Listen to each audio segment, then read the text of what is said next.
So let's talk about one of the most powerful and honestly most overlooked forces that is shaping every single aspect of your life. And I'm talking about your mindset. Today we're going to dive deep into the science that proves our internal beliefs, the stories we tell ourselves, don't just add a little color to our world. They can literally, physically change it. And I want to be clear from the start, this is not some fluffy self-help philosophy. This is straight up biology. You've probably heard this quote before, right? It's one of those things you see on posters or in motivational posts. Life is 10% what happens to us and 90% how we respond. And it sounds great. It feels really empowering. The idea that our real power isn't in trying to control every single external event, but in mastering our own reactions. But if you really sit with that for a second, it brings up a much bigger question.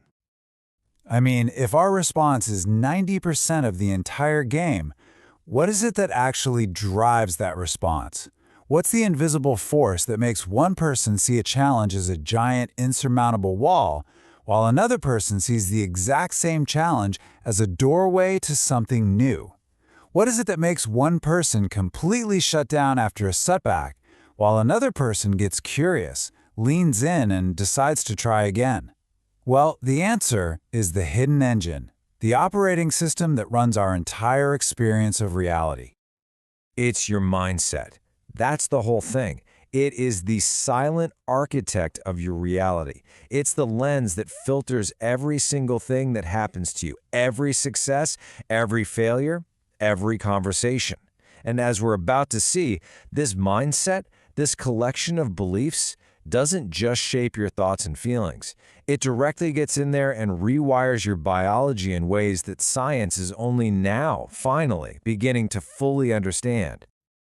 Okay, so let's get right into our first section and see how this actually plays out in the real world. Because I don't want to just tell you that your beliefs can change your body, I want to show you the proof. And we're going to look at some truly fascinating and kind of mind-bending scientific studies that demonstrate this. All right, our first stop is this brilliant experiment from Harvard. They worked with 84 hotel housekeepers. Now, these women were obviously physically active all day long. Cleaning rooms is hard work. But here's the crazy part. 2/3 of them genuinely believed they didn't get any regular exercise. So the researchers split them into two groups. The first group, the informed group, got a simple 15-minute presentation. It just explained how their daily work, making beds, vacuuming, scrubbing, was actually excellent exercise that met the Surgeon General's recommendations. The other group, the control group, they were told nothing. And this is the most important detail. Literally nothing else changed. Nobody changed their job, their routine, their diet, their life outside of work. The only thing that was different was a new piece of information, a brand new mindset about the work they were already doing. So they waited just 4 weeks, and the results were frankly stunning. The control group, the ones who were told nothing, as you'd expect, no change in their health metrics. But the informed group, the ones who simply believed they were exercising, saw incredible, measurable improvements across the board. They lost an average of 2 pounds, their blood pressure dropped significantly, and their body fat decreased. Their new mindset, their new belief, literally turned their daily labor into a workout, and their bodies responded to those new instructions.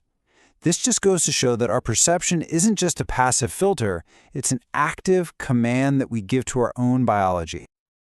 Okay, if you thought that was wild, let's look at another incredibly powerful example, this time from a study at Yale. Researchers brought in a group of participants and gave them 2 different milkshakes on 2 separate days. But here's the twist, and it's a good one. The only thing that was actually different about these milkshakes were the labels on the front of the bottle. The labels were designed to create 2 completely opposite expectations.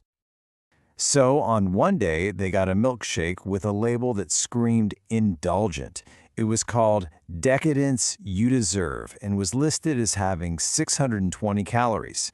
On a different day, they got a shake called the Sensi Shake, and the label described it as a sensible, light, guilt-free option with only 140 calories. But here's the reality. The milkshakes were 100% identical. They both contained exactly 380 calories. The only real difference was the story being told on the label. So what happened inside their bodies? Well, the researchers were measuring something called ghrelin, which you can think of as the hunger hormone. When your ghrelin levels are high, your brain gets the message, "I'm hungry, go find food." When ghrelin levels drop, your brain says, "Okay, I'm full and satisfied." After the participants drank the indulgent 620-calorie shake, their ghrelin levels plummeted, just as you'd expect after a big meal. Their bodies felt full. But after they drank the sensible 140-calorie shake, their ghrelin levels barely moved. They stayed flat. Their bodies remained physically hungry. Think about that. Their hormonal response had absolutely nothing to do with the actual calories they consumed and everything to do with what they believed they had consumed. Their mindset literally told their stomach how to feel.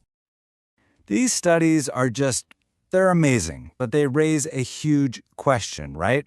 How? How is any of this possible? So now let's pop the hood and look at the actual science behind it all, the biological mechanisms that allow our thoughts to become physical realities. This is where we get to see the mind-body connection in glorious action. You've definitely heard of the placebo effect. And for a long time, it's been dismissed as something that's just in your head, as if it's not real. But it is a very real and very measurable physiological phenomenon. There was this incredible study of post-surgery patients in Italy that proves it perfectly. One group of patients was told by a doctor that they were receiving a powerful painkiller, morphine. Another group received the exact same dose of morphine but from a hidden IV pump, so they were completely unaware they were getting it. The result? The group that expected to feel relief reported far, far less pain. Their belief, their expectation, actually triggered their brain to release its own natural painkillers, amplifying the effect of the drug. So the placebo effect isn't fake healing. It's your mind activating your body's own powerful built-in pharmacy. The other piece of this puzzle, the other key mechanism, is something called neuroplasticity. You know, we used to think that the adult brain was basically fixed, like a set piece of concrete. But we now know it's much more like a garden, or maybe a dense forest. Every single thought you have, especially the ones you repeat, carves a neural pathway. It's like walking the same path through the woods over and over. At first it's difficult, but eventually you wear down a clear, easy-to-follow trail. If you constantly think, "I can't do this," you're creating a deep, well-worn rut that your brain will default to. But if you start to consciously think, "I'll try a different way," you begin to forge a brand new path. The point is, you are not a victim of your brain's current wiring. You are its chief gardener. The thoughts you choose to water with your attention are the ones that will grow stronger. So how do these mindsets become so automatic, so locked in? Well, it happens through this powerful, self-reinforcing loop. Let's take the example of stress. Let's say your core belief is stress is harmful and dangerous. Okay, that's step one, the belief. So when a stressful situation hits, what's your behavior? Step two, you panic, you feel overwhelmed. That emotional behavior then triggers step three, your biology. Your body floods with cortisol, your heart starts racing. And then comes the crucial final step, step four, reinforcement. That physical feeling of a racing heart and a surge of chemicals proves to your brain that your original belief was correct. See? Stress is harmful. The belief creates its own physical evidence. But now imagine you held a different belief, like stress is a tool that helps me focus. When that same situation hits, the same chemical reaction can feel like fuel for performance, not a signal of defeat.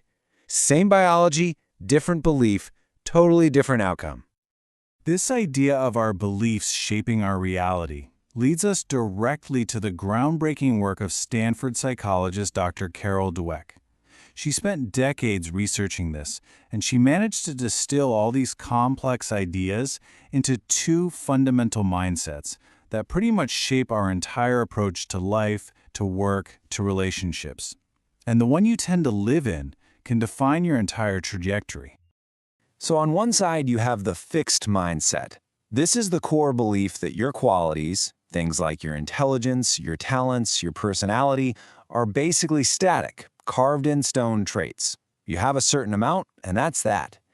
This belief makes people want to look smart at all costs, which means they tend to avoid challenges they might fail at, because failure feels like a judgment on who they are. On the other side, you've got the growth mindset. This is the belief that your basic abilities can be developed through dedication, good strategies, and hard work. This view creates a genuine love of learning and a kind of resilience that is absolutely essential for any great accomplishment. When you truly believe you can grow, you start to see challenges not as threats to your ego, but as exciting opportunities to do just that, to grow. Here's a really simple way to feel the difference. A person with a fixed mindset fails a test, and their internal monologue is, "I'm a failure," or "I'm just not a math person." It's a permanent verdict. But someone with a growth mindset fails the same test and thinks, "I haven't learned this material yet." That one tiny three-letter word, yet, changes absolutely everything. It magically transforms a verdict into a process. It turns what felt like a dead end into a simple point on a learning curve. It's the difference between a period and a comma. Okay, so by now we understand the what and the why. We've seen the science, we get the theory. But how do we actually make the shift in our own lives? This is the most important part. So our final section is all about practical, actionable tools. These are things you can start doing today to consciously become the architect of your own mindset. The journey always begins with awareness. Most of us go through our days on total autopilot, guided by this inner critic that's constantly whispering that we're not ready or not smart enough or not good enough. The first step is not to try and force some kind of fake positivity that rarely works. The first, most crucial step is simply to listen. Just start noticing the language you use with yourself, especially when you're stressed or challenged. Try to do it without judging yourself for it. Just become an observer. What are the automatic stories that pop into your head? Okay, once you start observing that inner voice, you can start using this incredibly simple but powerful three-step method. Step 1, observe. That's what we just talked about. Simply notice the limiting thought as it happens. Don't fight it, just acknowledge it. Ah, there's that "I'm gonna fail" thought again. Step 2, question it. Don't just accept it as fact. Interrogate it. Ask yourself, is this thought 100% absolutely true? Where is the evidence for this? Is there any evidence to the contrary? Just the act of questioning a thought begins to rob it of its automatic power. And finally, step 3, rewrite. Consciously and deliberately replace that limiting belief with one that is more empowering, and just as importantly, more realistic. So let's look at what that rewrite step actually looks like in practice. So when that automatic thought, "I can't handle this," pops into your head, you can rewrite it as, "I've handled difficult things before." And that's not a lie. You're just reminding yourself of a fact based on your own life history. When the thought, "I'm not good enough" shows up, you can shift it to, "I am still learning, and that's okay." It gives you permission to be a work in progress. And when that old story, "I always fail" appears, you can rewrite it as, "What can I learn from this?" Or, "This is just data that I can use to adjust my approach." You're actively reframing failure from a verdict about your worth into a valuable lesson on your journey. Now, here's a really crucial point I want to make. Adopting a growth mindset is not magic. It's not a substitute for action, for effort, for doing the work. It doesn't replace action, it amplifies it. It is the fuel for your effort. Let's imagine two people with the exact same goal and the exact same action plan. The one with a fixed mindset hits their first big setback and they're likely to quit because they see it as proof that they just don't have what it takes. The person with a growth mindset sees that exact same setback as an inevitable part of the process. They learn from it, they adjust, and they keep going. That is the critical difference. Your mindset is what turns moments of discouragement into the fuel for discipline. So ultimately, it really does come down to this. Your mindset is the lens through which you view your entire reality. You can't always control the events that happen out there in the world, but you can always control where you place your focus.